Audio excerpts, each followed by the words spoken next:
तो है गाइस, कैसे हो आप लोग। स्वैलो स्टार ओरिजिन कॉन्टिनेंट के नेक्स्ट नॉवल के चैप्टर नंबर 316 में आप सभी का स्वागत है। तो चलिए शुरू करते हैं। तो जैसा कि अभी तक हमने पिछले एपिसोड में देखा कि कैसे लूफे चुन चुन कर उन सारे हार्ट बिविचिंग वॉर्म क्लैन वाले बंदे को मारने लगता है, जिसके साथ हमें यूना सिटी के एक आउटर से सिटी के एरिया का सीन दिखाया जाता है, जहाँ पे एक केव ड्वेलिंग मौजूद होता है, जिसके साथ उसके अंदर जो प्रैक्टिशनर्स बैठा होता है ना, वो सडनली कुछ महसूस करता है, थोड़ा सा कंफ्यूज होते हुए क्या था कि ये अच्छा नहीं है, मेरा एक वॉर्म क्लोन डिस्कवर कर लिया गया है। आखिरकार मेरी वॉर्म क्लोन एक्सपोज कैसे हो सकती है। अब हार्ट बिविचिंग वॉर्म क्लैन के पास अपनी एक स्ट्रॉन्ग एबिलिटी होती है कि वो लोगों के बीच में अपने आप को छिपा कर रख सकता है और उनके सोर्स को इन्फिल्ट्रेट कर सकता है। यहाँ तक कि यूनियन सिस्टम के डिफेंस सिस्टम भी उसको डिटेक्ट नहीं कर पाए थे। लेकिन वो कहता कि क्या हुआ अगर मेरा एक वॉर्म डिस्कवर हो गया, बाकी सब तो अनडिटेक्टेड ही मौजूद हैं। जिसके साथ वो इन सब के बारे में ही सोचने लगता है। वो कहता है कि लगता है मुझे और भी ज़्यादा केयरफुल रहना होगा। वो उसी केव में छिपा हुआ रहता है, लेकिन इससे पहले कि वो कुछ और भी रिएक्ट कर पाता, बूम, एक ब्लड रेड बीम एनर्जी इनके प्रोटेक्टिव फॉर्मेशन जो कि केव के चारों तरफ लगी थी उसको तोड़ता हुआ अंदर आता है और उसके बॉडी को किसी ब्लेड ऑफ प्योर डिस्ट्रक्शन के जैसे डिस्ट्रॉय कर देता है। उसकी आंखें पूरी तरह से डिसबिलीव में होती हैं, लेकिन उससे पहले वो कुछ और रिएक्ट कर पाता, वो मारा जाता है और हमें लूफेंग को दिखाया जाता है जो कि उसके यंग हार्ट बिविचिंग वॉर्म के अपने हाथों में पकड़े होता है। लूफेंग कहता है कि ये हार्ट बिविचिंग वॉर्म्स तो काफ़ी ज़्यादा कनिंग हैं, इनके यंग वंस तो सिटी के अंदर भी जा चुके हैं और एडल्ट वंस वो तो अभी सिटी में छिपे हुए हैं। इसके साथ हमें ये बताया जाता है कि हार्ट बिविचिंग वॉर्म क्लॉन और सोल डिवोरिंग सर्पेंट क्लैन ये ऐसे होते हैं जो कि प्रैक्टिशनर्स भी इनसे डरा करते थे, क्योंकि इनकी एबिलिटी इन्हें अनडिटेक्टेड रहा करती। वहीं पे बात करें वर्ल्ड रेलम वांडरर क्लैन की, तो उनकी बात ही अलग है। वो नाइन रिवर होली रेलम में काफ़ी ज़्यादा रेयर माने जाते हैं और उनकी थ्रेट काफ़ी ज़्यादा मिनिमम होती है इन दोनों के मुकाबले, क्योंकि संख्याएं कम हैं तो ज़्यादा नहीं नुकसान उठा पाएंगे। जिसके साथ बूम बूम बूम लूफिंग का क्लोन अपने बायोनिक डिस्ट्रक्शंस को यूज़ करते हुए उसके काजुअल लाइन को ट्रैक करते हुए रिमेनिंग हार्ट बिविचिंग वॉर्म क्लोन्स को मारना शुरू कर देते हैं। और जो प्रैक्टिशनर्स वहाँ पे छिपे हुए थे ना यार, डर से उनकी रूह कँपा जाती है और कहते डैम इट, आखिरकार प्रैक्टिशनर्स मेरे वॉर्म क्लोन्स को कैसे ट्रैक कर पा रहे हैं। अब देखो यहाँ पे लूफेंग सिर्फ एक ही बंदे के वॉर्म क्लोन को डिस्ट्रॉय कर पा रहा होता है, क्योंकि यार वो उसी से इंटरकनेक्टेड होते हैं। इस एपिसोड में हमें ये नहीं दिखाया जाता कि लूफेंग बाकियों को मार पाता है या फिर नहीं, क्योंकि लूफेंग कुछ ही को मार पाता है। जिसके साथ वो बंदा कहता है कि डैम इट, आखिर कैसे हो सकते हैं, मेरे एक एक करके सारे क्लोन्स को हंट डाउन किए जा रहे हैं। इससे जानकर दूसरे अदर क्लोन्स भी होते हैं, वो पैनिक में चले जाते हैं कि आखिरकार ये कैसे हो सकता है, क्योंकि ईच हार्ट बिविचिंग वॉर्म क्लैन एक लाइफ में सिर्फ 19 क्लोन्स को प्रोड्यूस कर सकता है। एक भी लॉस हुआ तो वो बहुत बड़ा लॉस माना जाता है, क्योंकि ज़्यादा से ज़्यादा आप 19 क्लोन्स को ही बना सकते हो। जिसके कारण वो इंस्टेंटली डिसीजन बनाता है कि यार मुझे कैसे भी करके सिटी से जल्दी निकलना होगा और यहाँ पे सीक्रेट गैदरिंग में जाना होगा। जिसके साथ हमें सीन चेंज कर दिखाया जाता है कि वो अपने लोगों से मिलने के लिए आया होता है और वो वहाँ से निकलने की तैयारी कर रहा होता है और वो अपने लोगों से कहता कि मैं निकल रहा हूँ। जिसको सुनकर उनमें से एक प्रैक्टिशनर क्यूरियोसिटी से पूछता है कि ब्रदर जाइके, आखिरकार तुम इतनी जल्दी कहाँ जा रहे हो। और दूसरे प्रैक्टिशनर्स भी उसको देखने लगते हैं। तो ब्रदर जाइके जो कि वही बिविचिंग अर्थ क्लोन का लीडर होता है, समझ लो क्लोन्स होता है, वो कहता है कि मुझे कुछ अर्जेंट मैटर्स हैंडल करने हैं इसलिए मैं जा रहा हूँ। इसलिए वो वहाँ से निकलने लगता है, लेकिन जैसे ही वो वहाँ से निकलने की कोशिश करता है, बूम, एक ब्लड रेड स्ट्रिक उसको आके स्लाइस करते और वहीं पे उसको मार डालता है। इसको देखकर दोनों प्रैक्टिशनर्स पूरी तरह से हैरान हो जाते कि आखिरकार चल क्या रहा है। अब यहाँ पे लूफेंग ने एक और को मारा था, ब्रदर जाइके, और उसके साथ एक और बंदा होता है उसको भी मार डाला होता है। जिसके साथ उसके हाथों में वही वॉर्म होती है जिसको कि वो क्रश कर देता है।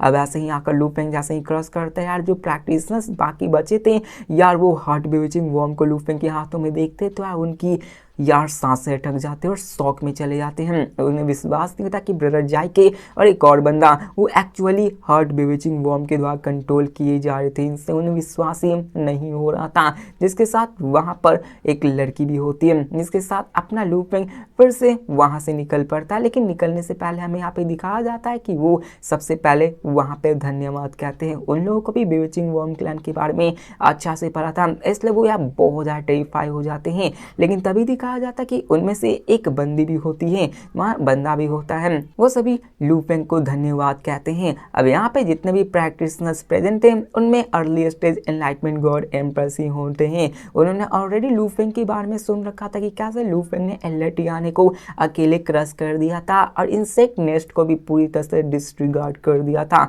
जिनमें से उसमें से एक वुमेन आते और कहती सीनियर लू फेंग, मेरा नाम नान फैंग हो और हम सबकी लाइफ बचाने के लिए आपका शुक्रिया। अब लू फेंग उसकी तरफ देखता है और पता चलता कि असल में वो उसी डान बिल्डिंग सेल्स डिपार्टमेंट की एक ऑफिशियल मेंबर होती है, जिससे कि लू फेंग कई दफा मिल चुका होता है, जिससे यहाँ पे दिखाया जाता है कि यही सी चीजें हो रही होती हैं। अब यहाँ पे लू फेंग उसको नॉड करता है और निकल पड़ता है, क्योंकि यार उसे और भी बंदों को मारना था। नान फेंग जो कि डान टावर की यार कह सकते हो कि उसमें की मेंबर्स है, तो वो इन सबसे काफी ज्यादा एक्साइटेड हो जाती है। लेकिन बाकी सारे प्रैक्टिशनर्स वो काफी ज्यादा शौक और डर में होते हैं, क्योंकि यहाँ पे उन्हें पता था कि अगर यहाँ पर अगर वो उस पर अटैक करते, क्लोन्स बना लेते, तो उनके पास कोई भी पावर्स नहीं थी रेसिस्ट करने की। अब हार्ट बेविचिंग वर्म क्लोन को यूनलान सिटी के डिफेंसेस भी नहीं ट्रैक कर पाते थे, लेकिन वो लोग कहते कि फिर भी सीनियर लू फेंग ने उन्हें ट्रैक करके हंट डाउन कर दिया। और यहाँ पे प्रैक्टिस ने जो यहाँ पे मौजूद थे वो काफ़ी ज़्यादा शॉक हो जाते हैं, क्योंकि उन्होंने पहले भी फेस टू फेस इन वर्म्स को नहीं देखा था।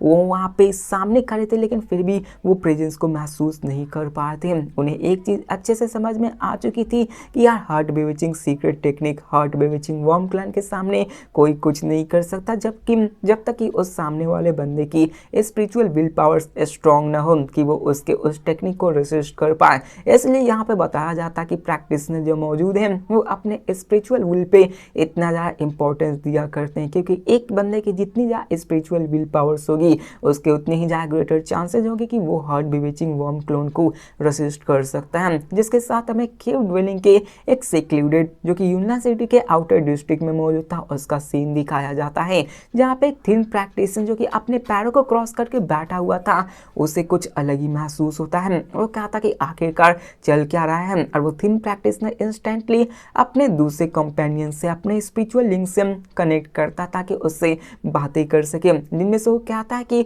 हमारे heart bewitching worm clan 25 branches 9 rivers holy vale में मौजूद हैं और हम सब यूनलान सिटी में आए हैं ताकि हम लोग अपने मिशंस को अंजाम दे सके। हम लोग फेलियर को अफोर्ड नहीं कर सकते हैं। इसलिए वो पूछता कि आखिरकार लोअर रैंकिंग मेंबर्स ऐसे अचानक से लॉन्च अटैक कैसे कर सकते हैं, और वो किस ब्रांच से बिलोंग करता है। ये उन्हीं बंदों की बात कर रहा था, और अभी के फिलहाल जो अटैक्स हो रहे थे लू फेंग जिसको मार रहा था ये उसी की बात कर रहा था, जिसको सुनकर एक वॉइस कहता है कि वो मेरे ब्रांच से बिलोंग करते हैं। लेकिन वो बंदा ये भी कहता है कि किंग्स के ऑर्डर के मुताबिक मैंने जितनी भी चीज़ें सीक्रेट थी वो सीक्रेट ही रखी है, सिर्फ लीडर्स को ही बताई है, और मैंने कुछ कोर्स ऑफ ऑर्डिनर्स को यूनलान सिटी में लाए थे ताकि उन्हें यहाँ पे रोक कर रखा जा सके। और बात करें मिड और लोअर क्लास की, तो उन्हें मैंने सिर्फ इतना कहा था कि बहुत ही सतर्कता पूर्वक काम करना। उन्हें मैंने कोई स्ट्रिक्ट ऑर्डर नहीं दिया था। वो यार किसी को क्लोन्स बना सकते थे, मतलब उन्हें बोला नहीं गया था कि यार तुम एकदम से यहाँ पे सिंपल बंदे बन के रहो। जिसके साथ यहाँ पे वो कहते हैं कि जी जितना ज़्यादा तुम ये सब देख रहे हो उतना ज़्यादा तुम रेकलेस कर रहे हो, हम लोग कोई भी गलती नहीं कर सकते हैं। और वो कहते हैं कि स्मॉल स्केल अटैक मिड और लोअर रैंकिंग मेंबर्स ये बहुत ज़्यादा कॉमन कल्टिवेटर सिटी में माना जाता है। अगर यूनलान सिटी ने हमारे हिडन फोर्सेस पर अटैक नहीं किया तो यार नहीं कुछ होगा, लेकिन अगर हमारे हिडन फोर्सेस पे भी अटैक करना शुरू कर दिया तो ये काफ़ी ज़्यादा सस्पिशियस हो जाएगा। और वो वहाँ पे उसे कहता है कि यार तुम्हें संभालना होगा। तो 3 प्रैक्टिशनर्स उसे और भी बताने लगता है, लेकिन वो कहता है कि ठीक है भूल जाओ, वैसे भी यहाँ पे कुछ नहीं होगा। और वो सबको कहता है कि सब लोग एक चीज़ याद रखो, कोई भी ऑर्डिनरी मेंबर जो कि एक्सपोज होता है उसे अबेंडन कर दो, उसे छोड़ दो, उसे मार डालो, जो भी करना है, क्योंकि हम उन छोटे मोटे लोगों के लिए अपने इस प्लान को रिस्क पे नहीं डाल सकते हैं। वो सबको वार्न करता है, इसलिए वो कहता है कि ठीक है, वो सब समझ जाते हैं और उनके लिए सबसे ज़्यादा इंपॉर्टेंट और प्रायोरिटी किंग्स की ऑर्डर होती है, क्योंकि यहाँ पे जो हार्ट बीविचिंग वॉर्म की लीडर्स के जो एक्नोलॉजन होते हैं वो सिर्फ लेट स्टेज या फिर उससे ऊपर वाले लेवल्स वाले बंदे ही होते हैं, जिसके साथ वो इन सब के बारे में सोचने लगते हैं। फिलहाल में देखो, इन सबको पता चल चुका था कि लू फेंग किसी को हंट कर रहा है और सिटी में क्या हो रहा है, लेकिन एक बात याद रखो, लू फेंग अभी के फिलहाल सिर्फ लोअर लेवल और अभी के फिलहाल उन्हीं छोटे मोटे वॉर्म्स को ट्रैक कर पा रहा था, ना कि इन सारे older letter powerful God empress की ट्रैक कर पा रहा था, क्योंकि यहाँ पे और भी मौजूद है, लेकिन देखना आपके लू फेंग ज़्यादा को नहीं मार पाता, जिसके साथ यहाँ पे ये सभी चीज़ें चलने लगती हैं। वहाँ पर थिन प्रैक्टिसर्स एक एक करके सबको समन करने लगता है और सबको बताने लगता है और सबको प्लान बताने लगता है कि कुछ भी बर्बाद नहीं होना चाहिए। अब इसके साथ हमें यह भी बताया जाता है कि यार प्रैक्टिशनर्स को हंट डाउन करने के लिए इन्होंने अपने ऑपरेशंस को, अपने बेसिस को अलग अलग ब्रांचेस में स्कैटर कर रखा था।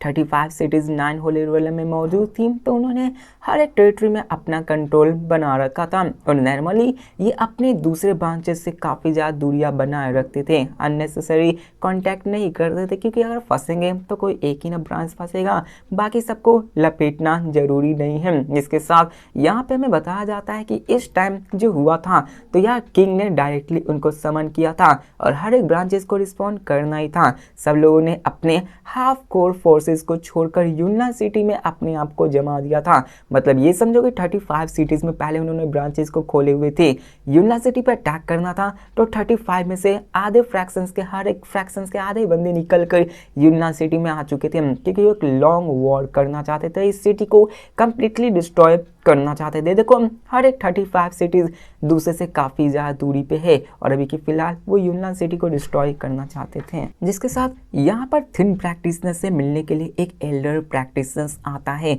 जहाँ पे एल्डर प्रैक्टिशनर उससे गुस्सा होते हुए कहता है कि मैंने ये न्यूज़ सुना कि हमारे हार्ट बीविचिंग वॉर्म क्लैन के मेंबर जो कि तुम्हारे अंदर आता है, उसने खुद ब खुद एक्शन लिया है। जिसको यार सुनकर उस बंदे की थोड़ी सी फट जाती है, क्योंकि यार ये बंदा भी उस एल्डर के सामने लोअर रैंक पे था। जिसके साथ थिन प्रैक्टिशनर टेलीपैथिकली रिप्लाई देते हुए कहता है कि ये एक अनऑथोराइज एक्शन था जो कि लोअर रैंक्स के द्वारा हमें देखने को मिला था। जिसको जानकर एल्डर को काफ़ी ज़्यादा गुस्सा आता है। जिसके बाद वो कहता है कि हम लोग अपने डिसीजिव मूवमेंट के बहुत ज़्यादा नज़दीक जा रहे हैं, इसलिए हमें बहुत ही कम मिस्टेक बनाना ही नहीं, करना ही नहीं है। हमारी इंटायर सोल डिवॉल्विंग सर्पेंट क्लैन उन्होंने अपने हाफ फोर्सेस को कमिट कर दिया है अपने इस मिशन में। मतलब कि यहाँ पे हार्ट बीविचिंग कॉलोनी नहीं बल्कि सोल डिवॉल्विंग सर्पेंट क्लैन भी आ चुकी थी यूनलान सिटी पर अटैक करने के लिए।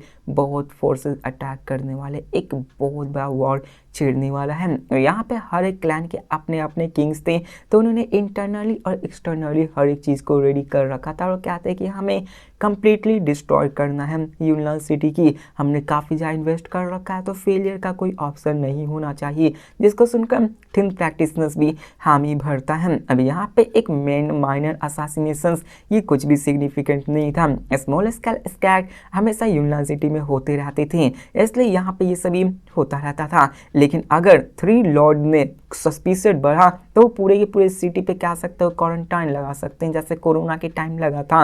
अब एल्डर भी कहता कि फेयर इनफ, लेकिन आखिरकार हमारे किंग कब आने वाले हैं, मतलब उन सब का यही डिसीजन था कि आखिरकार कब। लेकिन वहाँ पे कहता कि अभी टाइम है और तुम जान जाओगे। एल्डर प्रैक्टिशनर्स भी ज़्यादा फोर्स नहीं करता, वहाँ पे भी कुछ नहीं होता और इससे भी होने लगती है। जिसके साथ में सीन चेंज कर एक रेड ड्रॉप प्रैक्टिशनर्स को दिखाया जाता है, जो कि वहाँ पे खड़ा होता है और वो केव के अंदर मौजूद था और वहाँ से लू फेंग बाहर निकलता है। अब यहाँ पे लू फेंग ने एक और अर्थ बेवर्जिंग वॉर्म क्लोन को एग्जीक्यूट कर दिया होता है, लेकिन वो जो रेड ड्रॉप कल्टिवेटर वहाँ पे मौजूद था ना, वो वहीं पे खड़ा होकर लू फेंग को जाते हुए देखता है। मतलब वो बंदा खड़ा था।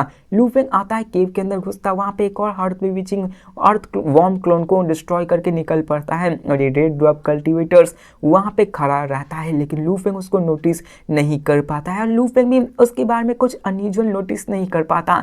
जैसे कि मैंने कहा कि ये सब हाई लेवल के बेंग्स थे जिसको कि यार आप ऐसे ही नहीं ट्रैक कर सकते हो। जितनी आपकी लेवल बढ़ती जाएगी आपकी सोल उतनी ही ज़्यादा छिप जाएगी, जिससे कि लू फेंग भी इसका नहीं पता लगा पाया होता और ये भी हॉट बीविचिंग वॉर्म क्लोन के ही अंदर आता था और ये हायर पोजीशंस को होल्ड करता है। और यहाँ पे वो बंदा कहता है कि यार यही प्रैक्टिशनर लू फेंग है। इंटेलिजेंस के मुताबिक इसकी रैंक अभी यूनिवर्सिटी के 20 पावर हाउसेज में होनी चाहिए, लेकिन यहाँ पर एक ही इन सारी मैटर्स में आता है, वो कोई और नहीं पैलेस मास्टर वेयंग। वो कहता है कि यार मैं जो कर रहा हूँ यहाँ पे जो होने वाला है उसके बीच में सिर्फ एक ही बंदा रुकावट बन सकता है, वो कोई और नहीं पैलेस मास्टर वेयंग ही होने वाला है। और वो रेड ड्रॉप बंदा खुद से बड़बड़ा रहा होता है, जिसके साथ उसकी नजरें सिटी कोर की तरफ जाती है, जहाँ पे वो कहता है कि लॉर्ड ऑफ युंगजियांग हॉल वो बहुत ही वीक होते जा रहे हैं, वो यार कुछ भी नहीं कर पाएंगे। और बात करें लॉर्ड गाइटो की तो अपने आप को इंटायरली वेपन्स रिफाइनिंग पे फोकस करते हुए काफ़ी ज़्यादा सेल्फिश है।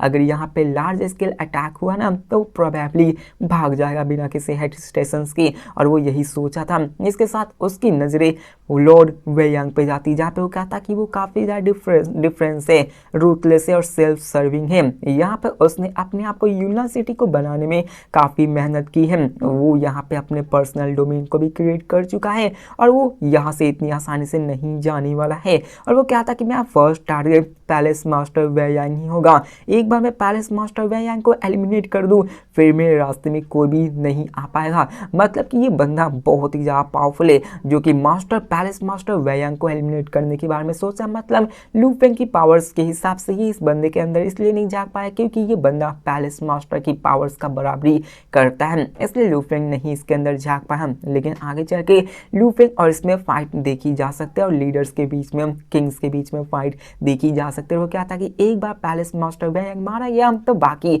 सारा आसान हो जाएगा। वो अपने आप को रिलैक्स करता है, जिसके साथ वो वहीं सिटी के बदलिंग स्ट्रीट में खो देता है, गुम हो जाता है, वहाँ पे अपने नॉर्मल कामों को करने लगता है। एक बात यहाँ पे ये समझ लो कि यहाँ पे पूरी फुल प्लानिंग हुई है। कई सारे प्रैक्टिशनर जिसके स्टेजेस भी हमें नहीं पता कि वो लेट स्टेज या फिर परफेक्शंस पे एंटर कर चुके हैं, ये हमें नहीं बताया गया। बस ये समझ लो कि परफेक्शंस वाले तो यहाँ पर होंगे ही, जिसके साथ सिटी के ऊपर में लू फेंग फ्लोट करते हुए अपने मल्टीपल क्लोन्स को वापस अपने बॉडीज के अंदर मर्ज कर लेता है। वो क्या था कि मैंने अभी तक 15 हार्ट बीविचिंग क्लोन्स को मार डाला है और वो इस सिचुएशंस को एनालाइज करने लगता है।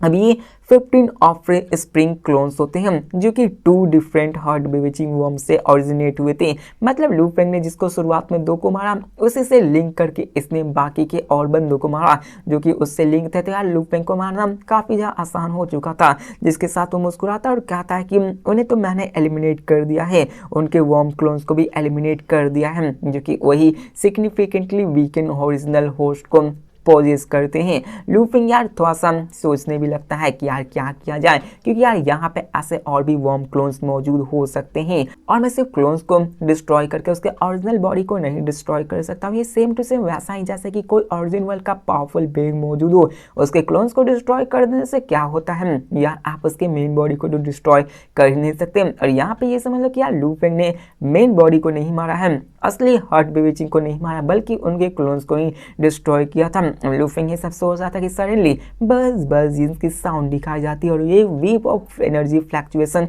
पूरी की पूरी बैटल फील्ड में फैल जाती है, जो कि सारे एरिया जहाँ पे लू फेंग ने प्रीवियसली अटैक किए थे वो कवर हो जाते हैं और यूनिवर्सिटी के पेट्रोल टीम्स वहाँ पे आ जाते हैं, एक लार्ज स्केल ऑपरेशन को लॉन्च करते हैं ताकि यहाँ पे कोई भी सस्पिशियस प्रैक्टिशनर्स हुआ ना उसे कैप्चर किया जा सके। अब यूनिवर्सिटी के अपने खुद के रेगुलेशंस थे जहाँ पे low level human beings lurk छिपे हुए होते हैं और अटैक करते थे। उन सब पे इन्वेस्टिगेशन करना चाहिए और वो उन सभी केव ड्वेलिंग को घेर लेते हैं ताकि कोई भी इंस्पेक्टेड किया जाए, मतलब कोई भी ऐसा बंदा हो जो कि इन्फिल्ट्रेट किया हो उसको पकड़ा जा सके। लेकिन इन सारे इन्फिल्ट्रेशन पीरियड के दौरान यहाँ पे हर एक बंदे को चाहे कोई भी प्रैक्टिशनर्स क्यों ना हो उसे स्क्रीनिंग में आना ही पड़ेगा। कोई भी रेसिस्टेंट करेगा, मतलब कोई भी कहेगा कि यार मैं नहीं जाऊँगा, तो उसे वहीं पे एग्जीक्यूट कर दिया जाएगा, मार दिया जाएगा। और यहाँ पे एक कह सकते हो करवा चौथ मतलब कर्फ्यू लग चुकी है, वहाँ पे ये सब चीज़ें होने लगती है। अब बाकी सारे नॉर्मल प्रैक्टिशनर्स को इसके बारे में तो भनक भी नहीं थी। वहाँ पे जब कर्फ्यू लगता है तो यार सब लोग कंफ्यूज हो जाते हैं और एक अनइजीनेस सा स्प्रेड हो जाता है कि यार हो क्या रहा है, क्योंकि उन्होंने जब पेट्रोल टीम के डिक्री को सुना तो यार उनके पास कोई और चॉइस होती नहीं है। पेट्रोल टीम सिस्टमेटिकली एक एक करके सारे प्रैक्टिशनर्स को डिटेन करना शुरू करते, सबको स्ट्रिक्ट इंस्पेक्शंस में डालते हैं। बहुत सारे कंफ्यूज थे लेकिन रेसिस्ट नहीं करते हैं। पूरा का पूरा सिटी ही एक फुल स्केल रेड पे जा चुका था और दूर पे लू फेंग भी इन सारी चीज़ों को देख पा रहा होता है। और यहाँ पे लू फेंग खुद से कहता है ये काफ़ी ज़्यादा टेरिबल होने वाला है, क्योंकि ये स्क्रीनिंग प्रोसेस जो हो रही है अनलेस यहाँ पे कोई किसी को ब्राइब न दे और एक large some of human crystal न दे, वो अपने आप को इनडिफेंडेंटली नहीं छोड़ सकते, मतलब आज़ाद से नहीं रह सकते हैं। मतलब यहाँ पे भी पैसों का झोल झाल चल रहा है। अगर यहाँ पे सच में कोई क्लोन होगा और वो पैसे दे देगा तो वो बचकर निकल सकता है। हर जगह करप्शन मौजूद ही होता है। इसके साथ नियर बाय प्रैक्टिसेस भी इन सब के बारे में यार विस्पर करने लगते हैं और वो कहते हैं कि आखिरकार ये सभी चीज़ें हो क्या रहा है। एक बार हम लोग उनके हाथों पकड़े गए ना तो वो हमें काफ़ी ज़्यादा टॉर्चर करने वाले, क्योंकि यार इन सब के पास भी ऐसा कोई तरीका नहीं था जिससे कि वो पता लगा सके कि ये हार्ट बीविचिंग क्लैन से बिलोंग करते हैं या फिर नहीं। यार यूनियन सिटी में काफ़ी ज़्यादा नॉर्मल था, क्योंकि हर एक टाइम एक low level human life form discover होता है तो काउंटलेस इनोसेंट प्रैक्टिशनर्स इसमें डिटेन और एक्सप्लॉइट किए जाते हैं। उन सबको पकड़ के उन सबका चेकअप किया जाता है, बहुत ज़्यादा उन्हें जलील किया जाता है। यहाँ पे लू फेंग भी इन सबको देख पा रहा होता है, जिसके साथ ये सभी चीज़ें होने लगती हैं। और वहाँ पे हमें टीम लीडर चैंग फेंग को दिखाया जाता है जो कि पेट्रोल टीम के लीडर होते हैं और वो आकर लू फेंग का धन्यवाद करते हैं कि आपके वजह से ही हमने 15 हार्ट बीविचिंग वर्म क्लोन्स को डिस्कवर किया और काउंटलेस प्रैक्टिशनर्स को बचा लिया। लेकिन तभी वहाँ पे एक फैमिलियर फीमेल वॉइस आती है जो लू फेंग से क्राउड में बीच में कहती है सीनियर लू फेंग। अब लू फेंग उधर मुड़ कर देखता है और उसी की तरफ देखता है तो वो कोई और नहीं वही नान फेंगी होती जो कि असल में अपने डान टावर के अंदर काम करती थी। जिसके साथ चैंग फेंग लू फेंग की तरफ देखकर कहता है कि गॉड एम्पायर लू फेंग, क्या आप उसको जानते हो? तो लू फेंग हामी भर से भी कहता है कि हम मैं उसको जानता हूँ। जिसको देखकर वो क्या मतलब लू फेंग ये भी कहता है कि वो डान टावर की एक मेंबर है और मैं पर्सनली गारंटी दे सकता हूँ कि वो पोजेस्ड नहीं है। जिसको सुनकर petrol team leader immediately order करता है कि उसको छोड़ दो। जिसके साथ यहाँ पे वो कहता है कि अगर गॉड एम्पायर लू फेंग ने एश्योरेंस की है तो यहाँ पे कोई भी इशू नहीं है, उसको हम जाने देते हैं। जिसके साथ नान फेंग वहाँ पे आगे बढ़ती है, लू फेंग के सामने वो करती है थैंक यू सीनियर लू फेंग कहती है और वो चले जाते हैं। अब लू फेंग भी मेयरली नोट करता है और यहाँ पे कुछ नहीं करता, मतलब उसके एक्सप्रेशन सेम टू सेम होते हैं। अब लू फेंग का मूड बहुत ही खराब होता है, अच्छा नहीं होता, क्योंकि लू फेंग ने यार जितने भी low level human life forms को एलिमिनेट किए थे तो उसके इस एक्शन से पूरे की पूरे सिटी में कर्फ्यू सा लग चुका है जिससे कि बहुत सारे लो लेवल प्रैक्टिशनर सफर करेंगे। और लू फेंग को यही अच्छा नहीं लगता कि यार हमारे वजह से कोई लो लेवल का प्रैक्टिशनर सफर कर सके। लेकिन तभी वहाँ पे हमें एक और बंदे को दिखाया जाता है जहाँ पे लॉर्ड ऑफ युंगयांग हॉल को दिखाया जाता है, जहाँ पे लू फेंग उससे मैसेज करता है और कहता है ये सारी चीज़ें। अब कुछ देर बाद लू फेंग को रिस्पॉन्स आता है लॉर्ड ऑफ युंगयांग हॉल की तरफ से। वो कहता है कि लू फेंग आखिरकार तुमने हार्ट बीविचिंग वर्म क्लैन को कैसे डिस्कवर किया, यहाँ तक कि तुमने 15 क्लोन्स को भी डिस्ट्रॉय कर दिया। और यांगजुआंग हॉल लॉर्ड की यार आवाज़ में हमें काफ़ी ज़्यादा सरप्राइज और अम्यूजमेंट दिखाई जाती है, लेकिन लू फेंग के लिए ये कुछ भी नहीं था, क्योंकि लू फेंग को असल चिंता उन सारे प्रैक्टिशनर्स और उन सारे मॉन्स्टर्स के लिए सता रही थी। अब देखो यार कुछ आज अच्छी नहीं बनी, क्योंकि यार कभी गेस्ट आ चुके हैं और एक बच्चा बार बार आके मेरे कमरे में परेशान कर रहा था। यार माफ़ करना, कल से एपिसोड की वॉइसिंग अच्छी से हो जाएगी। तो मिलते हैं नेक्स्ट वीडियो में और देखते हैं कि आगे क्या होने वाला है, कैसे लू फेंग बाकी सबको एलिमिनेट करता है, इस कर्फ्यू का कब अंत होगा और कब फिर से अटैक चालू होगा। तो मिलते हैं नेक्स्ट वीडियो में, तब तक के लिए बाय।